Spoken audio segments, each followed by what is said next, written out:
After supply of services for any other services, यानी कि मैंने कोई सर्विस ली और मुझे एक वाउचर मिला, पर जैसे कि मैं एक सलून के अंदर गया और मैंने वहां पे हेयर कटिंग वगैरह करवाया और उन्होंने मुझे हेयर कटिंग कराने के बाद एक वाउचर दिया और बोला कि ये फलाना क्रीम, ये ब्रांड की क्रीम आपको ये वाउचर दिखाने के बाद इस रेट में मिल जाएगी या ये आपको फ्री ऑफ कॉस्ट मिलेगी। ठीक है दोस्तों, फॉर एनी अदर सर्विसेज, यानी कि उस टाइम आइडेंटिफाइड नहीं है। सॉरी दोस्तों, इस एग्जांपल की क्रीम को छोड़ देते हैं कि एनी अदर सर्विसेज, तो इस केस में दोस्तों आइडेंटिफाइड नहीं है, जो मैंने सर्विस ली है वो ठीक है। अब ये कोई और भी मैं सर्विस ले सकता हूं, कोई भी ले सकता हूं। मान लो मैं बिग बाजार गया, बिग बाजार वाले से मैंने सामान खरीदा और उसने मुझे वाउचर दे दिए 500 रुपए के, और उसने बोला कि 500 रुपए के वाउचर आप बिग बाजार के अंदर कुछ भी खरीदोगे उससे रिडीम हो जाएंगे। अब मैं कुछ भी खरीद सकता हूं, बिग बाजार के अंदर कपड़े भी है, ग्रोसरी भी है, वेजिटेबल्स भी हैं और भी आइटम्स हैं, तो मैं कुछ भी खरीद सकता हूं। तो इस केस में टाइम ऑफ सप्लाई क्या होगा, जिस दिन मैं रिडीम करूंगा। तो रिडेम्पशन की डेट क्या है, 14 दिसंबर 2017, ये डेट मानी जाएगी मेरी टाइम ऑफ सप्लाई। और मान लीजिए मैं उसे यूज ही नहीं करता हूं, तो जिस दिन मेरा last date of redemption of voucher का है, जो कि 30 अक्टूबर 2018, वो डेट मानी जाएगी।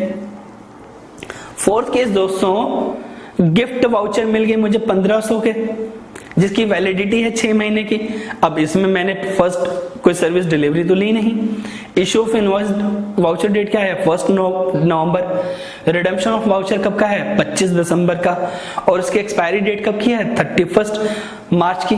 तो दोस्तों ये स्पेसिफाइड गिफ्ट वाउचर किसके लिए मिला है, मुझे मिला है किसी स्पेसिफाइड सर्विसेज के लिए मिला है। तो जिस दिन वो वाउचर इश्यू हुआ है वो डेट मानी जाएगी टाइम ऑफ सप्लाई। अब दोस्तों अगले कॉन्सेप्ट पे बढ़ते हैं, जो कि हमारा कॉन्टिन्यूअस सप्लाई ऑफ गुड्स के केस में। ये केस है, ये प्रोविजन में नहीं आ रहा है, प्रोविजन वही है सेक्शन 12। उसमें एक चीज समझते हैं कि अगर मेरा कॉन्टिन्यूअस सप्लाई ऑफ गुड्स है तो उसमें मेरा time of supply of goods क्या होगा। तो दोस्तों कॉन्टिन्यूअस सप्लाई ऑफ गुड्स के केस में हमने दोस्त थे उसके अंदर कि वहां पे अगर सक्सेसिव स्टेटमेंट ऑफ अकाउंट है या सक्सेसिव पेमेंट है, उस कॉन्ट्रैक्ट में डिफाइंड है, वो है तो, और नहीं है तो।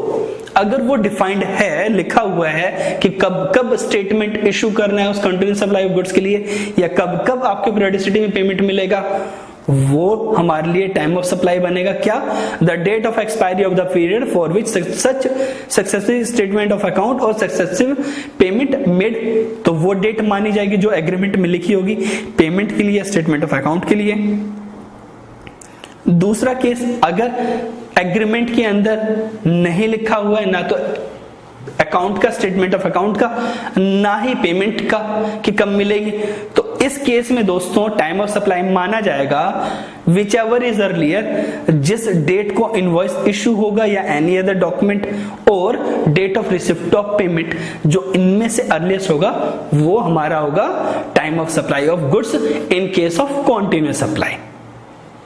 तो दोस्तों अब हमारे पास अगला सेक्शन आता है, सेक्शन 13, जो कि है time of supply of services. हमने गुड्स को पूरा कवर कर लिया, समझ लिया। अब हमें क्या समझना है, time of supply of services समझना है। इसके अंदर हम नॉर्मल केसेस को पढ़ते हैं।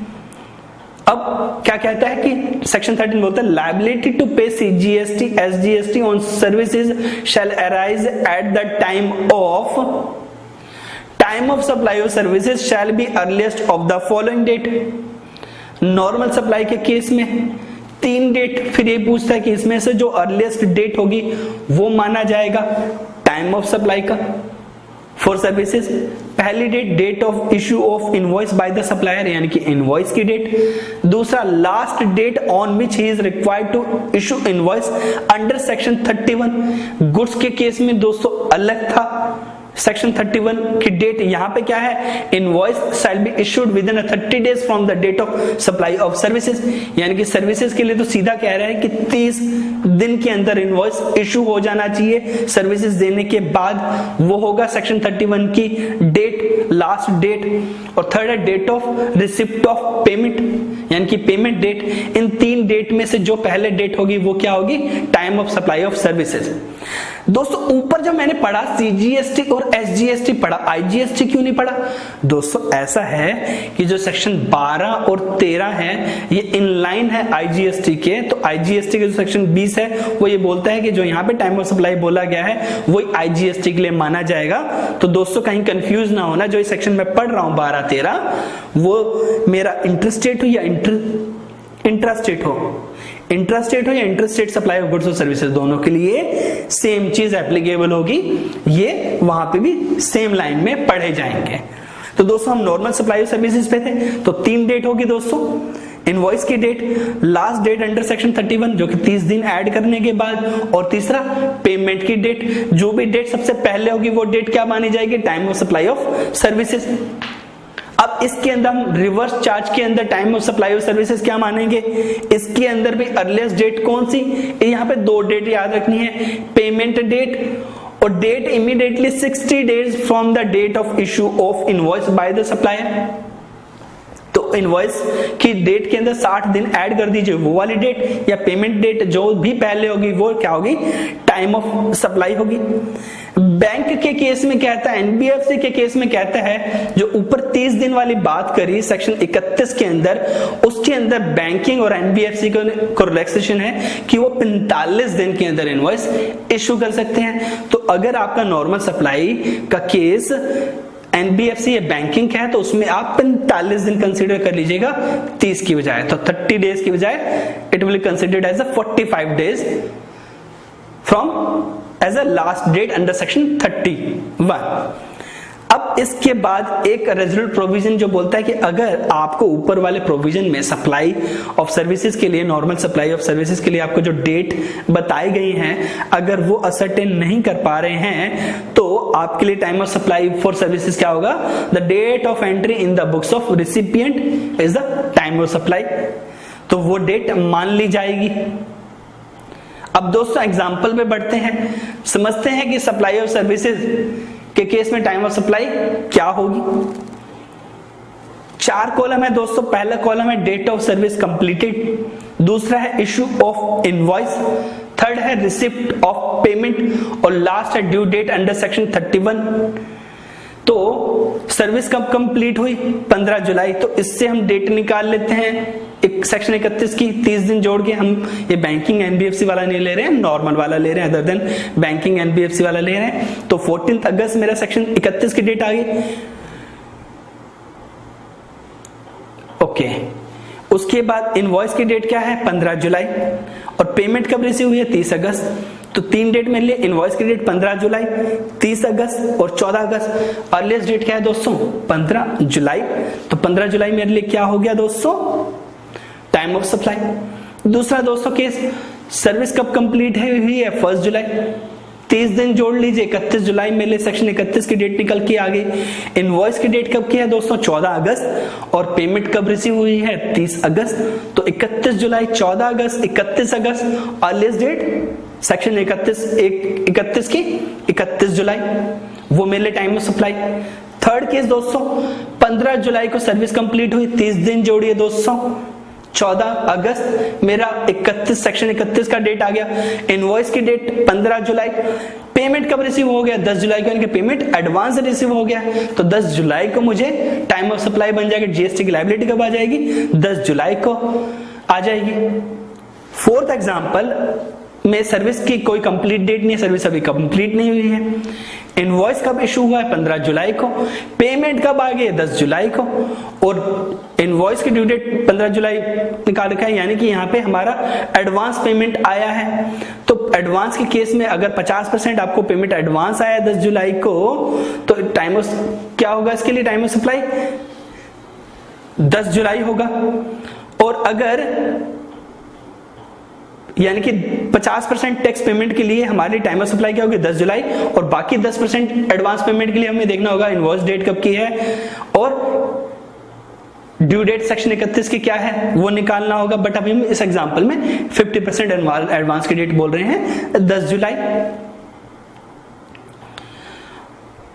अब दोस्तों रिवर्स चार्ज के एग्जांपल समझते हैं।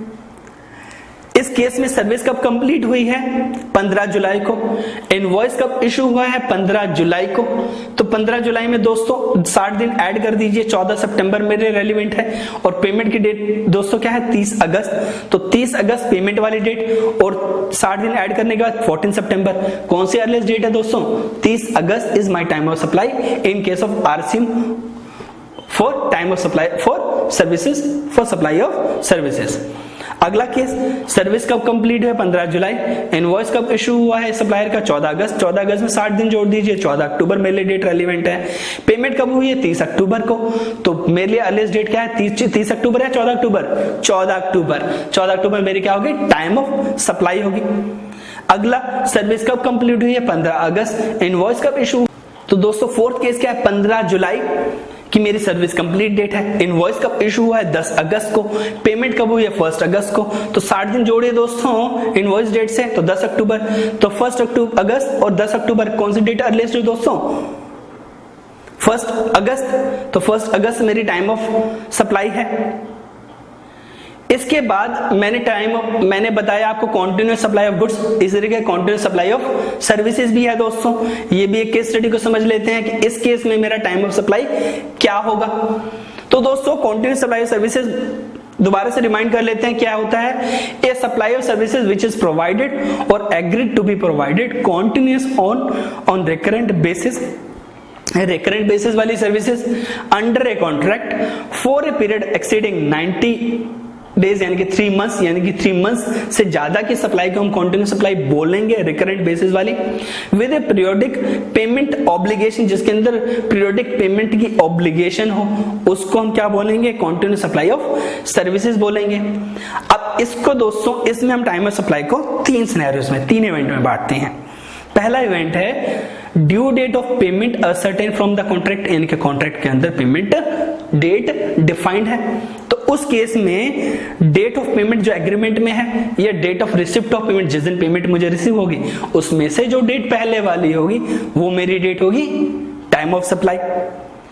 Due date of payment is not ascertain from the contract, अगर कॉन्ट्रैक्ट के अंदर पेमेंट डेट नहीं है तो उस केस में दोस्तों date of issue of invoice और date of receipt of payment, जिस दिन इनवॉइस की डेट है इनवॉइस डेट या जिस दिन पेमेंट रिसीव है विच एवर इज अर्लियर, वो मेरी डेट क्या होगी time of supply for continuous supply of services. और अगर पेमेंट बेस्ड है इवेंट से लिंक है कि जब कंप्लीशन ऑफ इवेंट होगा तब इनवॉइस रिसीव होगा, ऐसा कॉन्ट्रैक्ट में लिखा हुआ है, तो उस केस में time of completion of that event या date of receipt of payment जो भी डेट मेरी पहले होगी वो मेरा क्या होगा टाइम ऑफ सप्लाई होगा। एग्जाम्पल बताता हूं दोस्तों कि पहला सिनेरियो कि contract provide for payment monthly on 10th of succeeding month, यानी कि हर महीने के बाद 10 तारीख को बिल इशू होना है। यहां पे पहले केस में इनवॉइस की डेट क्या है दोस्तों 2 नवंबर, डेट एज पर कॉन्ट्रैक्ट क्या है 10 नवंबर, पेमेंट कब रिसीव हुई है 15 नवंबर, और एंट्री इन प्रोविजन 31 अक्टूबर है, मेरे लिए प्रोविजन वाली एंट्री मैटर नहीं करेगी। तो इस केस में दोस्तों कॉन्ट्रैक्ट की डेट क्या है 10 नवंबर और मेरे पास पेमेंट कब आई है 15 नवंबर, बट उससे भी पहले क्या हो गया इनवॉइस इशू हो गया, तो 2 नवंबर मेरे लिए क्या है टाइम ऑफ सप्लाई।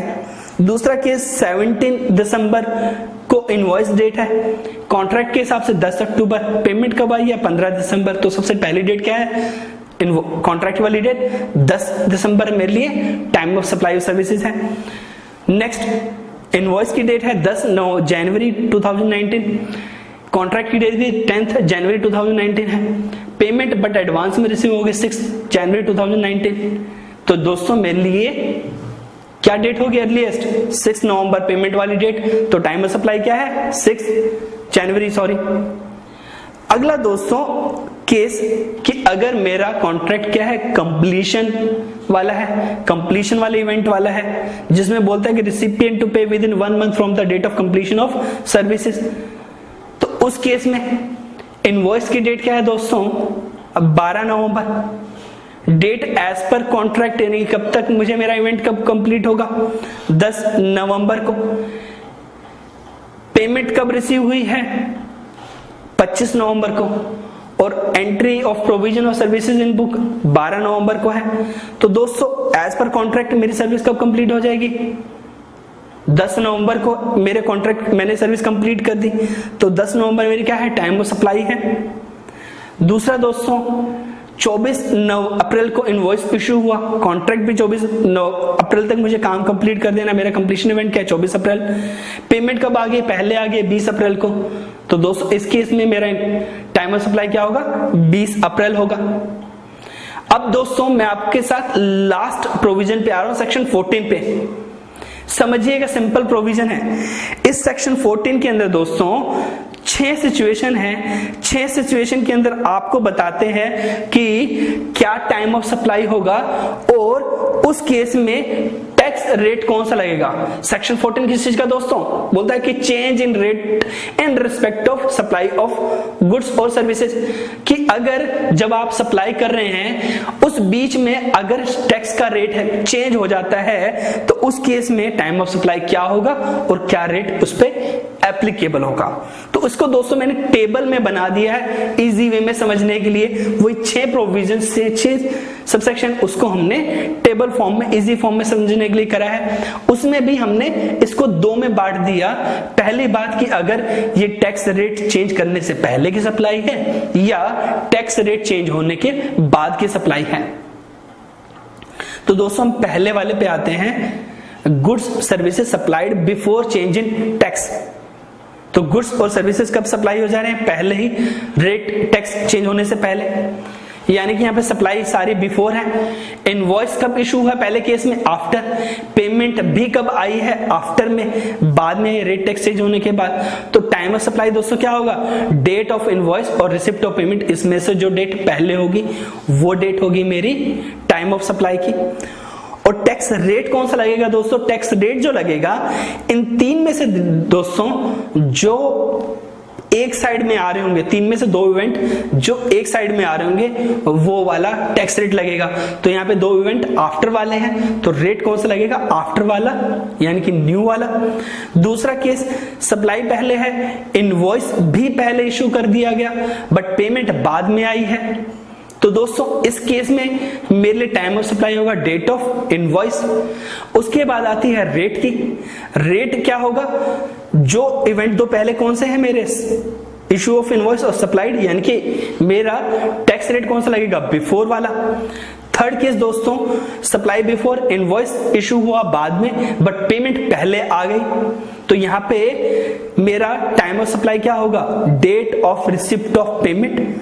और मेरे लिए रेट कौन सा लगेगा, 2 इवेंट कहां है, बिफोर वाले, तो रेट कौन सा लगेगा, बिफोर वाला यानी कि ओल्ड वाला। दूसरा अब सिचुएशन जहां पे गुड्स और सर्विसेज सप्लाई कर दी हैं गए हैं चेंज ऑफ टैक्स रेट होने के बाद, तो उसके हमारे पास सप्लाइड तीनों केसेस में नीचे में क्या है, आफ्टर आफ्टर आफ्टर। अब पहले केस में इसमें 4th वाले लाइन में हूं कि इनवॉइस कब इशू करा गया है, पहले बिफोर। पेमेंट भी पहले आ गया चेंज ऑफ रेट टैक्स होने से पहले, बिफोर। तो यहाँ पे टाइम ऑफ सप्लाई क्या होगा, date of receipt of payment और invoice date whichever is earlier. और टैक्स रेट कौन सा लगेगा, बिफोर वाला, 2 इवेंट बिफोर में है यानी कि ओल्ड वाला। दूसरा case supply after, invoice date before और पेमेंट आफ्टर, तो क्या होगा time of supply, date of receipt of payment is a time of supply and rate is new because 2 events are after. And last example, last case supply is after, invoice date, issue of invoice date is after and payment received before। तो यहाँ पे हमारा time of supply क्या होगा, date of issue of invoice, वो time of supply होगा तब हमें टैक्स लायबिलिटी आएगी। बट यहाँ पर रेट कौन सा लगेगा, आफ्टर यानी कि न्यू वाला, बिकॉज 2 इवेंट कहाँ है, आफ्टर में। ठीक है दोस्तों, इसके बाद दोस्तों इसको एग्जांपल से समझा देता हूं कि अगर 5 अगस्त को एक सप्लाई हुई है और यहाँ पे टैक्स रेट जो है 5 अगस्त को रेट चेंज हो गया 18 से 20, तो बिफोर वाला इवेंट 5 अगस्त है और आफ्टर वाला 5 अगस्त के बाद वाला है। तो इस केस में दोस्तों जो हमने अभी 6 सिनेरियोस पढ़े, उसके केस में हमारे पास टैक्सेबल टाइम ऑफ सप्लाई ये होगा जो हमने अभी पहले पढ़ा कि whichever is earlier, पहले केस में डेट ऑफ इनवॉइस और receipt of payment whichever is earlier, दूसरे केस में डेट ऑफ इनवॉइस, तीसरे केस में date of receipt of payment, और उसके बाद अगर सप्लाई आफ्टर है तो उस केस में पहले सिनेरियोज में date of receipt of payment और invoice date whichever is earlier, then date of receipt of payment या last date of issue of invoice अगर जहां पे सप्लाई और इशू ऑफ इनवॉइस बाद में है। तो इस केस के हिसाब से दोस्तों आपके रेट ऑफ टैक्स क्या लगेंगे, पहले वाले केस में न्यू वाला रेट आफ्टर वाला लगेगा, दूसरे वाले केस में 2 इवेंट बिफोर वाले हैं इसलिए रेट कौन सा लगेगा, ओल्ड वाला लगेगा, तीसरे वाले केस में 2 इवेंट बिफोर वाले हैं तो इसलिए ओल्ड रेट लगेगा 18%, फोर्थ केस के अंदर भी 2 इवेंट आफ्टर बिफोर के हैं तो ओल्ड रेट लगेगा, फिफ्थ वाले केस में 2 इवेंट आफ्टर के हैं तो रेट न्यू वाला लगेगा 20%, और लास्ट वाले केस में भी 2 इवेंट आफ्टर के हैं तो टैक्स न्यू वाला लगेगा। अब ये टैक्स रेट तो इस हिसाब से लगेंगे बट टैक्स लायबिलिटी असर्टेन होगी टाइम ऑफ सप्लाई के हिसाब से। ठीक है दोस्तों, यानी कि 18% का टैक्स रेट तो लगेगा पहले केस में, बट पे कब करना होगा, इनवॉइस डेट या पेमेंट डेट में से जो डेट पहले होगी।